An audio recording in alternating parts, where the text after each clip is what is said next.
Despite this being an away game, I am very surprised they are giving them home field advantage at plus 3.5.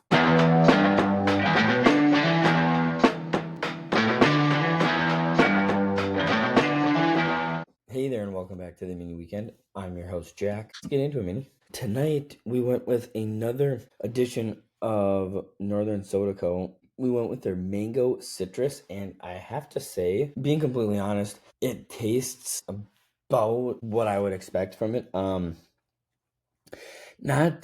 do enjoy eating mango. Not really much of like a mango flavor person. It doesn't taste half bad. It doesn't taste actually too citrusy. It almost tastes more like mango mixed with like a Sprite or something like that. But nonetheless, solid. Not great, but pretty good. For those of you that may be a little bit new here, yes, we did their 4-pack, Halloween pack. Then this is probably like our 6th or 7th straight week doing Northern Soda Co. And so if you are new here, what is Northern Soda Co? Northern Soda Co is a Minnesota-based craft soda brewing company specializing in 1950s styles sodas made with real cane sugar. And yeah, located right in New Brighton off of Campus Drive back in that warehouse district. Really cool location. If you haven't been there, you should go check it out. They offer tours of their entire establishment. You can see where all the sodas are made. And then they have a really cool location inside. They have like a little makeshift like bar where you can go up and they have little tabs for all their sodas that they have on tab. It changes on a weekly basis.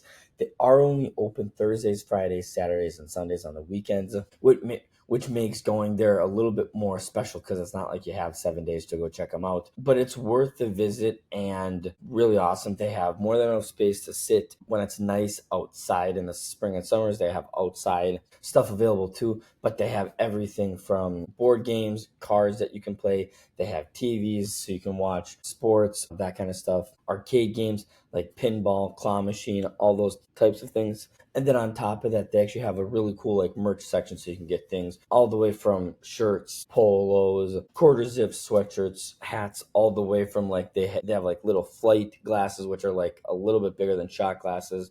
They have mugs, cups, the whole 9 yards, stickers, all that kind of fun stuff. So I urge you guys, if you have not checked them out, go check them out. But if you're also interested, you can just go to northernsoda.com and you can find out everything you need to know about them. Just recently as well, they made it so that if you go onto their website, you can make your own 24-pack, you can make your own 6-pack, and you can actually have them shipped to you instead of having to go pick them up, which is super, super cool. So go check them out. I promise you guys, you will not be disappointed.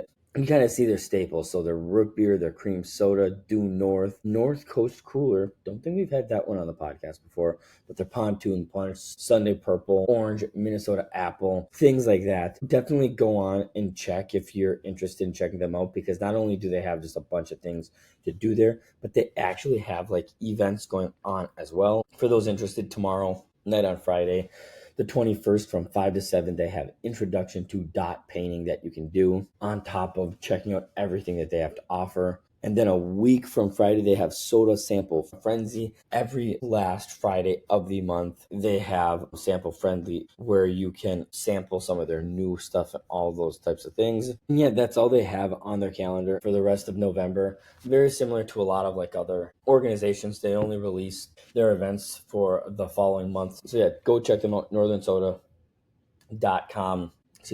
northernsoda.com. You can find them all over social media as well. They are Facebook, Instagram, TikTok, and X, I believe, as well. So go check them out. And before we let you guys go, I really like the mango flavor, but I'm not really getting much citrus. So because of that, we'll go a strong 6.9.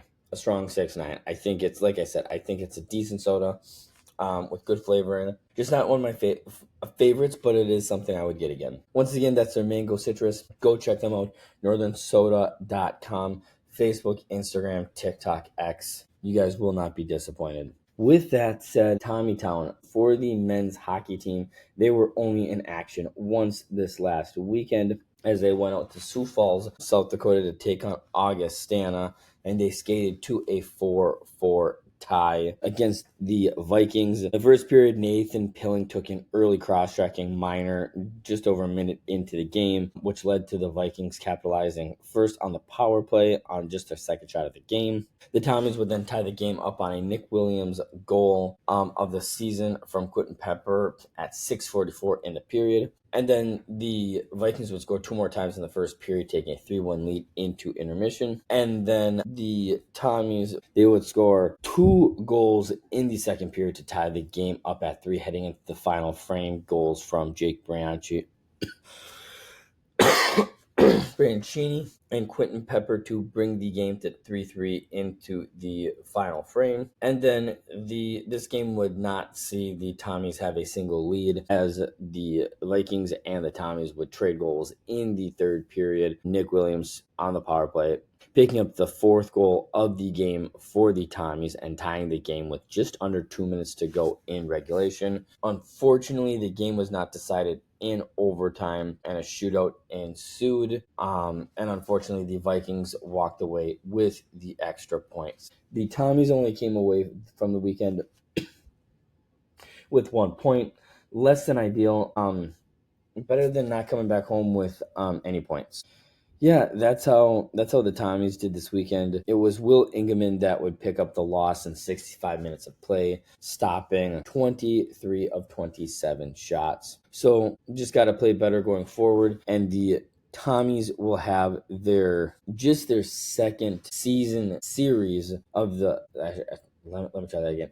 Just their second conference CCHA season series, this time both at home, as they'll get a visit from the Bowling Green Eagles. First game will be at 7:07 tomorrow night on Friday in the new Lee and Penny Anderson Arena, and then on the 22nd Saturday at 6:07. So good luck to them, and hopefully they can come away with a couple more big wins, as they are sitting now at 4-5-2 for the season, 1-1-1 in conference play early on. And then for the women's team, they unfortunately came up short this last weekend to number 5 rated Minnesota Duluth, falling Friday night 1-3 before losing the second game 2-4. In the first game, the Tommies' lone goal came from Riley Bartz on the power play early in the third period to make it a 1-2 game, shifting things in the way for the Tommies. Unfortunately, nothing else came from that, as the Tommies would go 0-2 on the power play. And Friday night, it would be Julia Minotti who would pick up the loss, stopping 24 of 27 shots. And then Saturday night would go just a little bit different for the team. They would find themselves scoring 2 goals. They would do better on the power play, going 2 for 5, but unfortunately, they gave up a pair of power play goals to lose 2-4, essentially 3-2, as the Bulldogs would get an empty net goal. Ella Berger and Ella House would come up with the goals for the Tommies on Saturday night, and Julia Minotti picked up the loss, stopping just 19 goals in Saturday's game. But they look to bounce back against Wisconsin, heading to Madison this weekend. So good luck to them. Wisconsin is ranked number 1, and we certainly hope that they can hold their own and take that next step as they're heading into Madison with an 8-8 record, sitting 8-7-4 in the WCHA. So good luck to them. And then for the men's team, they made an announcement this last week, so 2 days ago to be precise. St. Thomas announced, I'm just going to read the brief article, announced 2 date changes in its upcoming season basketball schedule during the months of December and January. St. Thomas will now host Weber State on Sunday, December 7th at noon tip-off as part of the Big Sky Summit League Challenge, while it will also host Denver on Sunday, January 4th at noon as well. The Tommies are now 3-1 over their past 4 games as they head into a 3-game multi-team event this weekend in Portland, Oregon for the Portland Invitational. So yeah, I can be completely honest with you guys, I don't know the dates and times that they were switched from, but that is newsworthy. So yeah, that's what I got for news. All right, guys. And then just like that brief article talked about, the Tommies after starting the season with a loss are now 3-1 in their last four, going 3-2 for the season, winning their last two games since our last podcast. It's still perfect 2-0 at home in the new arena as they dispatched of the Green Bay. The Tommies in this one were led by Nolan Minisale's 20 points. He added an assist to go with that. Isaiah Johnson, a guru, came off the bench for 14. And then Ben Oosterbaan added 11 points to go with 4 assists, and 2 rebounds. And Nick Janowski would have 10 points with 4 rebounds. So again, really, really good early season sign from the Tommies after starting off with kind of a lackluster season opener. I think from what I remember hearing, a lot of people anticipated us winning that game against St. Mary's.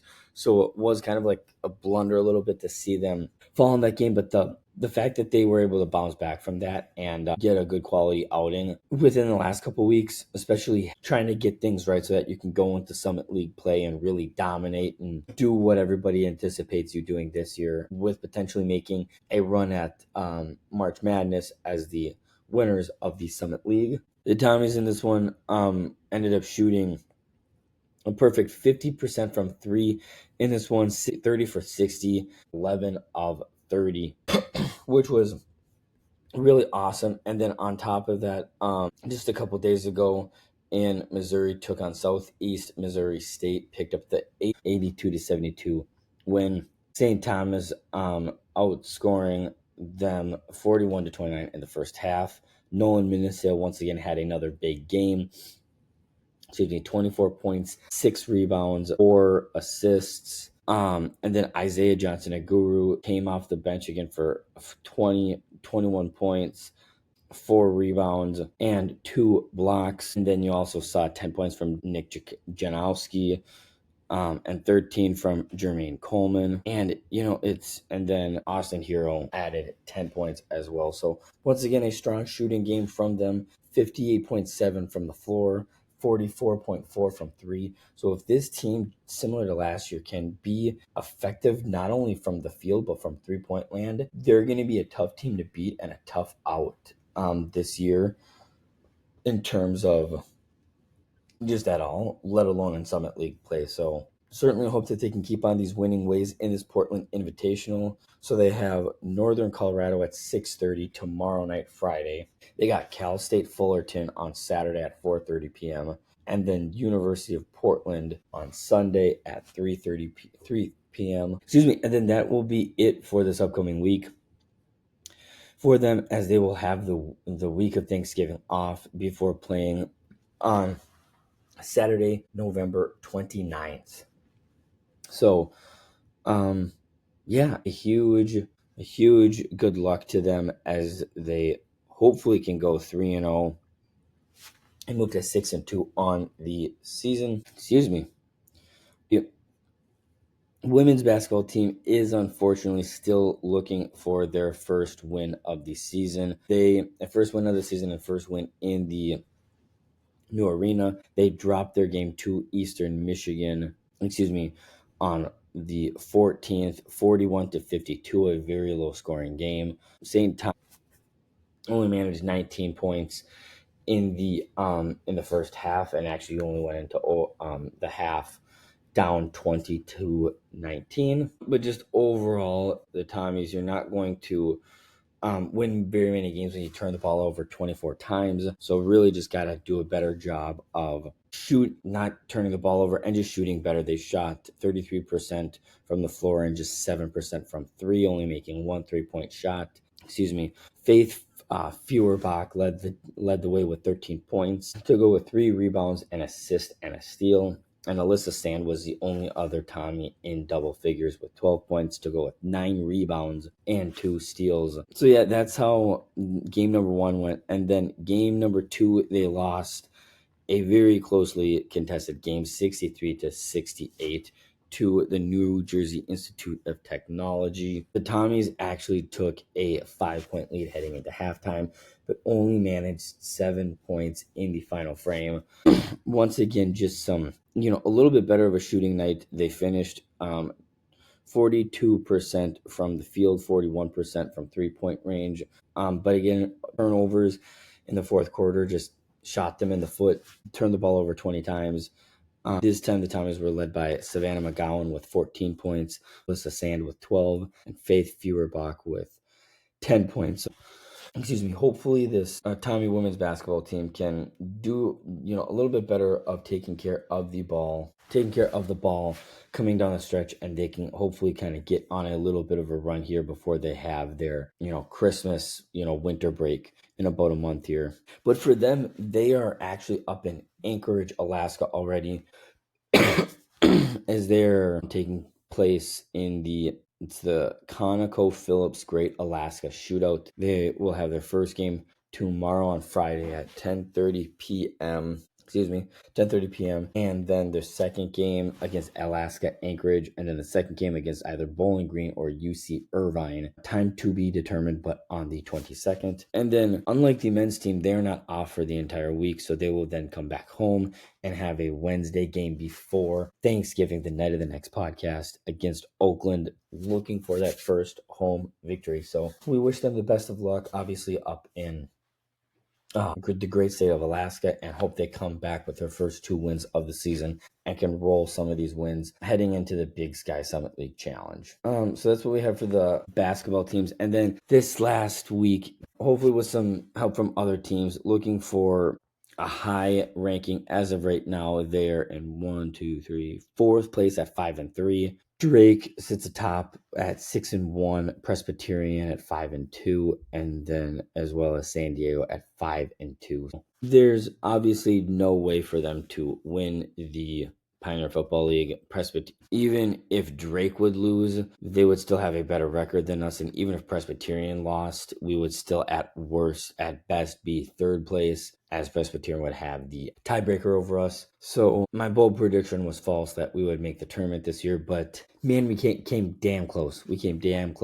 Got to regroup, get just a little bit better, get a little bit more sound on the defensive side of the ball and the offensive side of the ball, and just come back with a better collective effort next year. But all things considered, they did not have a bad season. Really, they didn't have a bad game against Presbyterian. They just couldn't do enough to get the win. Presbyterian was just clearly the better team. And it showed.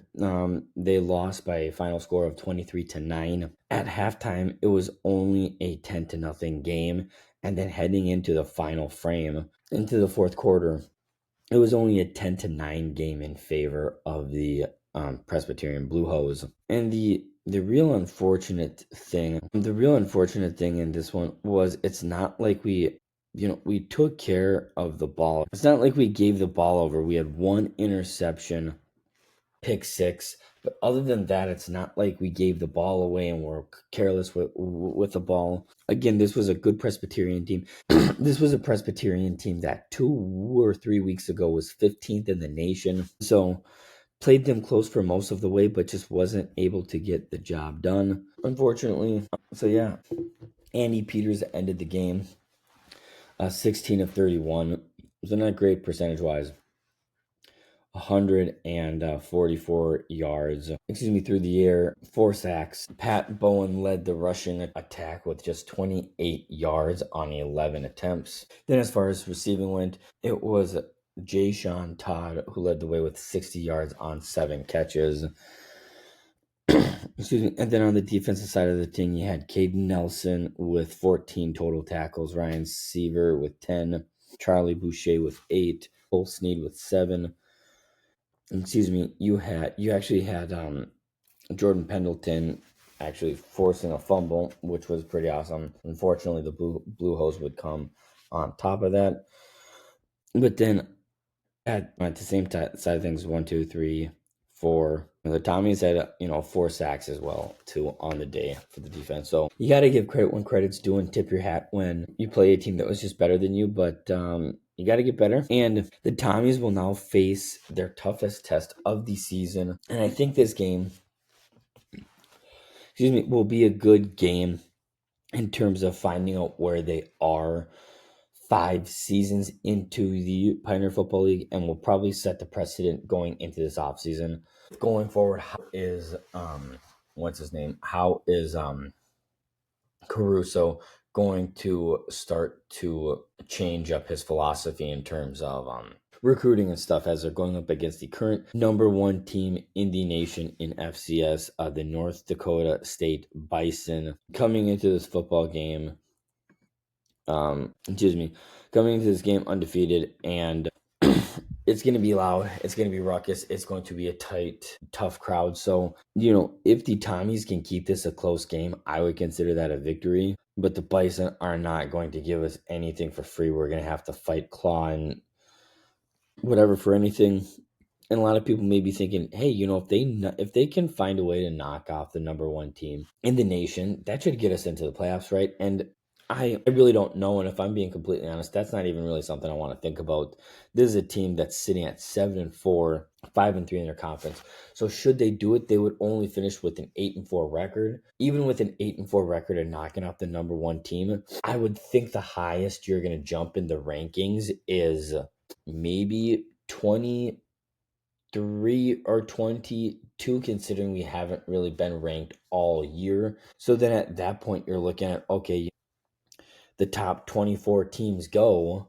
So I don't know, because you're gonna have teams that are unranked that are going to get in for sure because they're at large bid. They won their conference, and then you look at the highest remaining seeds. And like I said, if we can find a miracle to win this game, sure, we might be able to make it, but I'm not even really thinking about that. I think at this point, if they can make it a close game, get this team some national recognition on the national level, and head into next season as, a top dog in the conference, and go from there. But yeah, that's what I got for the Tommy football team. And then before we get into our college week 13 bets for you guys, that game against Oregon State was ugly, and that proved that you don't bet on the Gophers, because I was convinced 26.5 points, that is too big. That is too big of a number. There's no way they'll cover that. They'll make it competitive. Yeah, they didn't. They didn't. Excuse me. They really didn't. At one point, we were down 28-6. Once again, just like Presbyterian, except even a bigger gap. Oregon is the number 8 team in the nation. They were just the better team, plain and simple. Like, there's no two ways around it. We only managed 200 yards of offense, 200 yards of offense, 138 yards through the air, 62 on the ground. It was a pretty clean game. We got penalized for only 5 penalties. They got penalized for 4 penalties, but a 13-42 loss nonetheless to the Oregon Ducks. And again, gotta give credit when credit's due. The Ducks were just a better team. They always will be the better team over us until something crazy happens. But yeah, Darius Taylor finished with just 57 yards on 10 carries. Drake Lindsay looked lost out there. He threw for 19 of 32, through the air, throwing 1 touchdown to Javon Tracy for 138 yards. And then Darius Taylor actually led the way for receiving yards, for 4 catches for 40 yards. And then Jalen Smith was right behind him. 4 catches for 39 yards. So yeah, that's the Gophers this last week against the Oregon Ducks, if I'm being for you guys. Next up for the Gophers, they will be at Northwestern on Saturday at 11 a.m. And there was something about this that jumped out at me. They have Northwestern plus 3.5 over the Gophers, as they're 5-5. We're 6-4. Like, I understand on paper we only a game better than Northwestern, except Northwestern hasn't had a really good of a season. I mean, again, I know this is an away game. We're not playing at Huntington Bank Stadium. Despite this being an away game, I am very surprised they are giving them home field advantage at plus 3.5 over us. So yeah, I guess the only thing I'll say about this game is, despite it being an away game for us, I am very surprised they're giving them home field advantage with the plus 3.5 in this game. But then again, what do I know?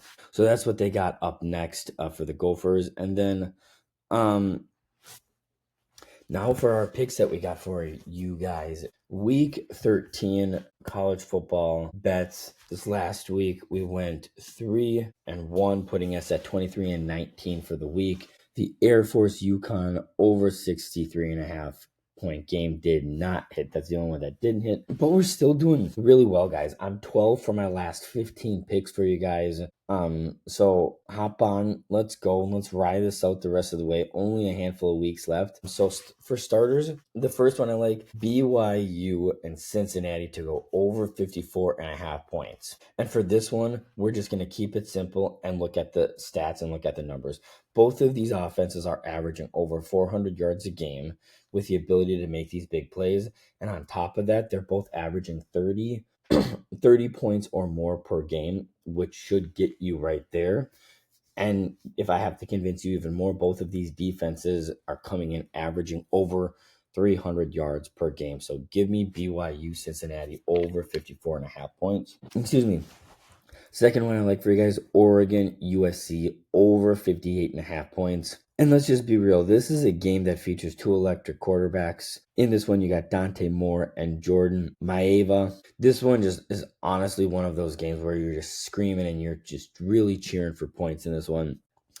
In my opinion, and you just want it to be a high scoring game. I think both of these quarterbacks are able and capable of doing that. So give me the over 58.5 points. Third pick I like, North Texas minus 18.5 against Rice. Rice has really been struggling this year against teams that play good and have a good passing game. Now they're going up against arguably the best passing offense in the nation. I really think North Texas will get out to a big lead early in this game and make Rice throw the ball. And if you don't know, ironically, that is what Rice struggles to do, as they're averaging just over 100 passing yards per game. So give me North Texas minus 18.5 points. And then lastly, give me Yukon minus 7.5 over FAU. The Huskies QB Joe Fagnona is absolutely balling this year, throwing for over 3,000 yards already, 25 touchdowns, and just one pick. Tell me those aren't video game numbers. On top of that, FAU's defense will not be able to hold down this offense. I truly think UConn's team will actually win this game by at least 2 TDs. So that's what I got for you for this week. BYU Cincinnati over 54.5 points. Oregon USC over 58.5 points. North Texas minus 18.5. And Yukon minus 7.5. And then before we get into our professional sports for you guys, UNRL. Unreal. I'll be the first to admit that fourth drop that they had was not great. I also personally don't think they did a great job of communicating that to everybody. But in their defense, if you were watching the countdown once it was at 25, they actually had in-stadium release available in select team stores on 11/25/25. Now, Jack, that was in really small handwriting. Yes, it was, but in their defense, they had some transparency with this. People should have been able to see that and read that.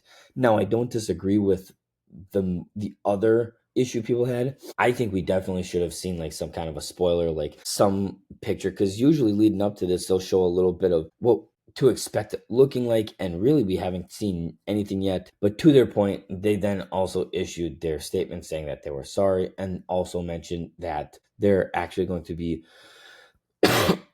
available online on the 28th as part of their Black Friday sale as well too. Other Black Friday sale, depending on your account status, meaning whether you are like legacy rewards. So regardless if you are like if you're Hall of Fame, whatever you're at, you will get different access to their deals at different times is what I've heard. So just be aware of that and be cognizant of that. And also just be mindful. I know a lot of people want this instant gratification, but you actually won't see, excuse me, you actually won't see the deals until you go to checkout. So like for instance right now I got the impulse pants $84 and the outbound quarter zip at $88 for a subtotal of 172, and everything in their store right now, everything in the store will be on some sort of a deal for a subtotal of $172. Like I said, I go to checkout, and then now I see my discounts. I see now I get 25% off both of them. So now it's down to 129.50. So again, look at everything, make sure you are reading everything right. Super pumped. They got a lot of other cool things coming out. Obviously, they still have to go with this NFL drop that's about to happen this week of Thanksgiving, essentially. We still got the fifth drop coming on December 16th. And then if you're a Vikings fan, on top of those, we still have two more Vikings editions coming out. So lots of cool things happening. And yeah, so like I said, I'll give you guys my quick spiel. Go check out UNRL, unreal.com. They got everything from comfy sweatshirts. You guys can see I got the whiteout Vikings hoodie from 2023 or 2022. Very comfy. I got my UNRL gray golf hat that is honestly, this is one of my favorite hats that I own, not just Unreal. My favorite one just in general. Love it. It's super comfortable. They have something for everybody, whether you're a gym rat, whether you're just looking for athleisure, whether you're just looking for good comfy and good quality work clothes. If you're a guy, I can't tell you how often I wear my Condor polos or my like Concourse, my golf pants that I got from them to work. In fact, I prefer to wear them because they are some of the most comfortable material, comfortable and fitting clothes in my closet. So go check them out. You will not be disappointed. It's something for everybody. And then, like I always mention, don't forget to use the link in my bio and in the description area in the YouTube video for $15 off your next order. And on top of those $15 off, you'll actually start accruing points on that order as well. So go check them out. Unreal, UNRL.com. You can find them on Facebook, Instagram, LinkedIn, TikTok, and YouTube. Will not be disappointed, I promise you. Yeah, on top of that, just a couple of things I thought we'd go over as far as the Wild and the Wolves are concerned. So the first thing I thought we'd just kind of briefly talk about, I know you guys don't want to hear me yammer on with how my voice sounds, so we'll try to keep it simple and sweet. But we're doing this actually at a perfect time for the Minnesota Wild because they extended the season from 82 to 84 games, making the Wild now a perfect 21 games into the season. So it's the quarter waypoint of this season for the Wild. So, the question kind of remains is, how, like, what's the state of the team and, like, how are we feeling? And, being 21 games in, sitting at 10-7-4 with 24 points, currently sitting in fifth place. Obviously, probably not the spot you ideally want to be in. I think if you're the Wild in the Central, you kind of always want to be fluttering between 1, 2, and 3, obviously. But to know we're tied with points with Winnipeg and Chicago, who are 3 and 4 respectively. 5 up from Dallas, who's in second, and then even 9 out from Colorado, who's in first. So to know that teams like Colorado and Dallas haven't, just shot out of the gate, just separating themselves completely is good to know. It's kind of crazy to see Chicago actually playing as well as they have been. But I think currently, if you're looking at this Wild team, there's lots of things to like. They're currently 5-1-0 in their last 6 games. They're getting goals scored shorthanded, 5-on-5. They're locking things down on the penalty kill. They're getting goals from all over their lineup. But the biggest and arguably the best part about this so far is Jesper Wallstedt, and I think I made the emphasis at the correct spots, has played a third of the game so far, 7 games played, and he's 5-0-2, has a goals against average of 2.2, made 200 saves, 9.26 save percentage, and has already 2 shutout wins under his belt and has not allowed a single shutout goal. 7 for 7, which is incredible. I mean, again, if you look at this guy, this is technically his 3rd season here, but he only played 3 games in 23-24, 2 games last year, and he still has not lost. Now, obviously, don't want to jinx that, but he's playing really good hockey right now. And I think like I said, one of the things we talked about at the beginning of the season, I think, if he's able to play and kind of be that 1B tandem to Gustafsson, there's not that pressure to be playing Gustafsson all that much and making him putting it on him that, hey, you got to go win us 40 games again this year. So, and again, not that Jesper needs to go out and win us 40 games either, but if we're able to get solid goaltending from him and Philip Gustafsson, as long as we keep the goals coming, I think good things are gonna happen. My only thing, I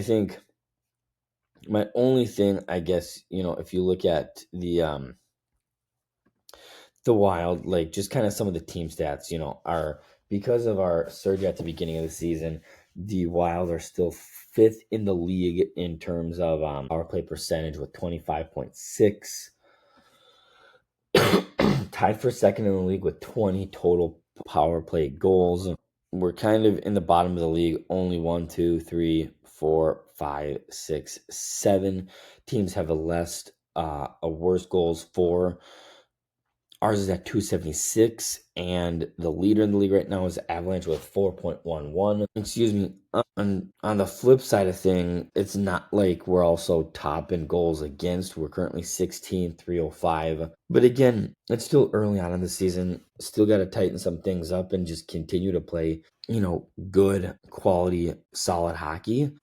I think, you look at their upcoming games, and they definitely have some tough games to kind of gauge where they are. They got tomorrow night, Friday, Pittsburgh's coming to town. Or no, we go to Pittsburgh. And then we go to Winnipeg Sunday at 3. And then go to Chicago, 7:30. Again, night of the next podcast. So these next 3 games, Pittsburgh's playing really well right now. They're currently 4th in the Metro with a 10-5-4 record. And then again, both Winnipeg and Chicago are above us in the standings too. So if they can come away with a couple solid wins there, I think that'll be a good statement for them. And hopefully Volstead can get another good statement win against one of those teams as well. Big news as far as the Timberwolves are concerned. It kind of seems to think like the John Morant trade talks have cooled down a little bit, which I think I kind of told you guys. So just like the Wild, they're kind of really hitting their strides here. They've won 6 of their last 7 games, 8 of their last 10 games after starting 2-3. Well, Jack, they beat, Utah twice. They beat Charlotte. They beat Sacramento twice. And Washington. Like, yeah, so what? Like, you still got to beat the teams ahead of you. Like, unfortunately for the Timberwolves, they're in the, the Northwest Division. So, unfortunately for them, like, yeah, they get the luxury of having to play the Portland Trailblazers and the Utah Jazz, 3 or 4 times a year, or 4 times a year. But you know what else that means? They got to play Oklahoma City and Denver 4 times a year as well, too. So it's not like they just got a cakewalk here. I mean, again, you still have to play the teams ahead of you. So, and yeah, they have a really good opportunity to continue on this way. They themselves will go on a little bit of a road trip here tomorrow night. Friday at 8, they'll be in Phoenix. Monday at 9 p.m., they'll take on the Sacramento Kings for the 3rd time of the year. And then they'll be in Oklahoma City for a rematch for the Western Conference Finals. They're obviously playing really good basketball right now. And then if that wasn't a tough enough matchup, 2 nights later they'll get a visit from the Boston Celtics. Obviously they don't have Jason Tatum, but it'll be an interesting month. And if I'm being completely honest, like from now until the hosting Oklahoma City on December 19th, New York on the 23rd, and Denver on the 25th, like those are only 4 out of 1, 2, 3, 4, 5, 6, 7, 17 games that are like jumping out like, those are games that we should or might lose. So again, if they can get, on a roll here and get hot and put themselves in a position where they're, atop of the West early on in the season going into the new year, that's a position you want to be in, because what you don't want to do is have to, 5 of your last, 8 or 6 of your last 7 to make the playoffs. Like, you don't want to be playing that game.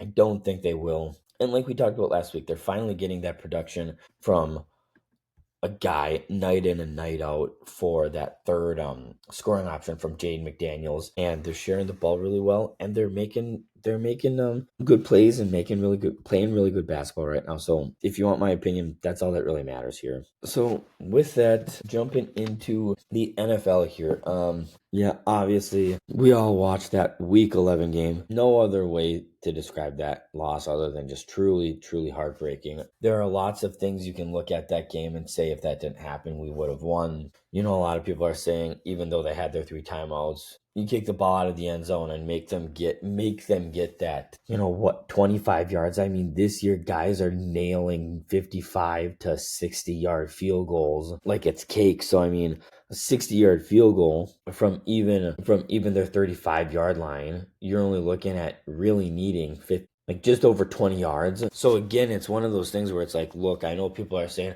how the fuck did we not kick that out of the end zone? It's like, well, we could have, but again, they get it at the 35-yard line. And if Cairo Santos can kick, if he can hit from 60, they just need to get 15 yards to the 15 yards to the midfield, and then 7 to 43 to have a chance. So it's like, yeah, obviously Devin Duvernay running that back sucked, no doubt. I'm not gonna say it didn't, but 2 things: one, that can happen to anybody, and 2, you don't know that that's how that would have gone. So I said it to my dad. You obviously want to take your chances and score nonetheless. But my biggest thing was not that. It was 2 things. We scored with too much time left on the clock. And 2, our best players, Jordan Addison, Justin Jefferson, and TJ Hawkinson, dropped too many balls. And I'll say it again before we kind of hop into the picks and everything and get wrapped up here for the night. But as far as I'm concerned, if you're a wide receiver getting paid millions of dollars to run routes and catch balls, if you're reaching up to a ball that's overthrown and it hits you in the hand, that is a drop pass. If you're going down to the ground and trying to scoop a catch off the off the grass, that is a drop pass. If you're a receiver, your job is to catch the balls, and if it touches or hits off your hand or any part of your body, it's on you to bring that in. If you're not able to get to it, that's an incompletion. That's on your quarterback, and that is definitely what happened to JJ McCarthy.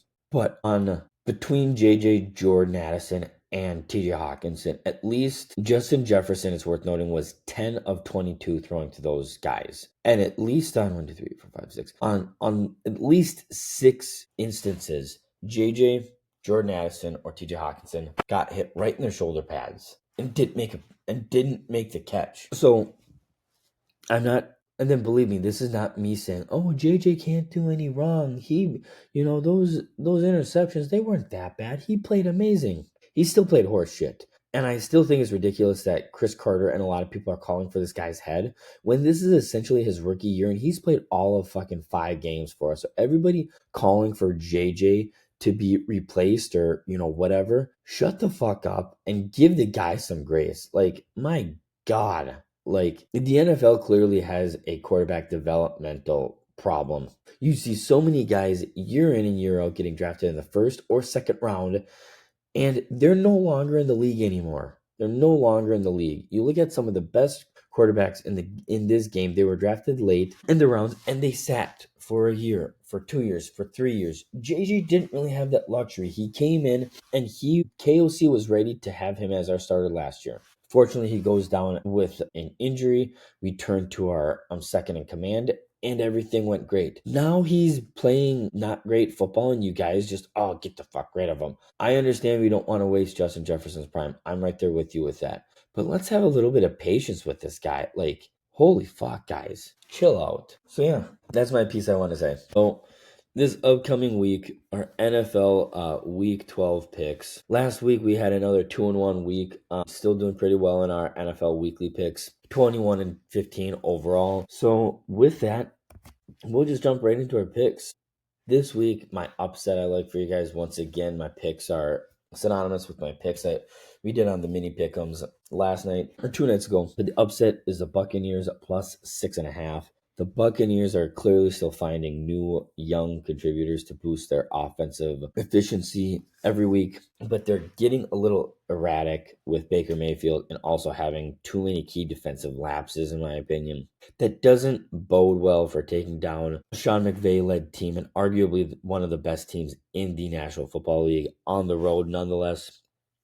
I think Mayfield's able to do enough to keep the game close, but I think ultimately the Buccaneers will lose this game. It'll just be decided by 6 points or less. And then my lock for this week, I'm surprised I haven't chosen them yet, but it is the Patriots -7 over the Cincinnati Bengals. And I think I dumbly said last night I wouldn't be surprised to see Joe Flacco, Jamar Chase, and that offense keep this close because they can make plays and put up points. Jamar Chase is suspended for this game, so that's going to add salt to the wound for this one. So with that, I don't think it'll be a close game, and I like the Patriots to win it by double digits. Drake May and his Patriots offense have no reason to cool down against the Bengals' reeling defense, especially now that Travion Henderson and that offensive line help make the running game a huge and bigger factor. Joe Flacco seems to be hitting a wall when facing some more challenging defenses, and the Bengals season is already in shambles as they're just looking ahead for Joe Burrow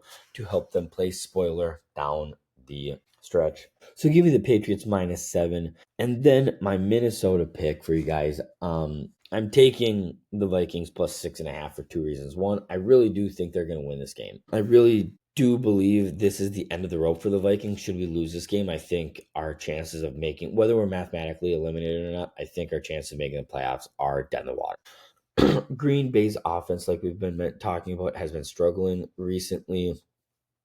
The last couple of weeks, which you are seeing that as a effect of injuries taking the toll on the team. And on top of that, we talked about it last night too. If you went to go watch the episode, that Jordan Love, when he's getting pressured, he does not play well, and Brian Flores is going to look to make him feel flustered all night. This isn't going to be a pretty one, but give me the Vikes to cling to the last bit of hopes that they have for making the playoffs once again in the next 6 weeks here. Unless something unbelievable happens, this team, should they make the playoffs, is going to be an easy out in the first round. But I got us clinging to that last bit of hope. So that's what I like for my picks for this week. And then just briefly, before we let you guys go, the Vikings week 12 matchup against the Green Bay Packers. I understand it's in Green Bay. It's going to be cold. They're saying it could be snowing. That'll be JJ's first time playing in a setting like that. It's probably, like I already said it, it's not going to be a pretty game, but I got us winning this one 20-16. Come on, Jack. Yeah, it's winning 20-16. Offensive, and we're just going to simplify this. Our in-game predictions are dog shit. We're 3-16 through the first 10, 11 weeks. Unbelievable. Just truly unbelievable. So we got to pick this up. We're going to simplify things. On the offensive side of things, Justin Jefferson is going to get a touchdown. I'm not even going to say he's going to get a receiving touchdown. JJ is going to get a touchdown. And then on the defensive side of things, kind of coincides with what I talked about kind of with my pick. We will sack Jordan Love for a tie of his season high 5 times. Like I said, I think it's going to be an ugly game. I think their offensive line has not been great. I think Jordan Love is less mobile than Caleb Williams, so I think we're going to get to him often and make him one-dimensional and make that offense one-dimensional. So that's what I got for the game. And then wrapping up here, my other picks I like for us this week, just like everything else other than our in-game picks, doing pretty well. Another 3-1 week this last week. 17-12 for the year. Pretty remarkable. So yeah, with that, the other picks that I like this week for you guys, Patriots and Bengals over 50.5 points. I think that's going to be dominated by the Patriots, in my opinion. But I think between those two things, I think the offensive strengths for both teams and high scoring games. Sorry. Will be a thing. I also like the Seahawks and Titans to go under 40.5 points. Both of these teams have been consistently going unders, and both of these teams have rather better defenses. But Seahawks, Titans, under 40.5. And then I like the Saints are 2.5 point favorites over the Falcons. Bet on them. Bet on Ravens -14. They're going to just absolutely throttle the Jets to try to get back into the thick of things for the playoffs. And then the Lions, -10.5 points. Excuse me. So yeah, we got 5 of them for you guys tonight. Once again, I did a bad job of saying this before or after our college football picks. I am not a financial advisor, so do with these picks what you will. I am not liable for any losses, just like I will not come after you guys for any of your wins. Excuse me. And yeah, have fun, bet responsibly, and you guys know the deal. Go ahead and go follow us on Instagram, Facebook, X, and TikTok, and stay up to date on all of our content, all of our videos. Go subscribe to the YouTube page and wherever you listen to the podcast so you can get notified as soon as the episode comes out. And lastly, make sure you subscribe, as well as reaching out if you guys have any topics or questions you want me to address. And as always, until next time, Mini.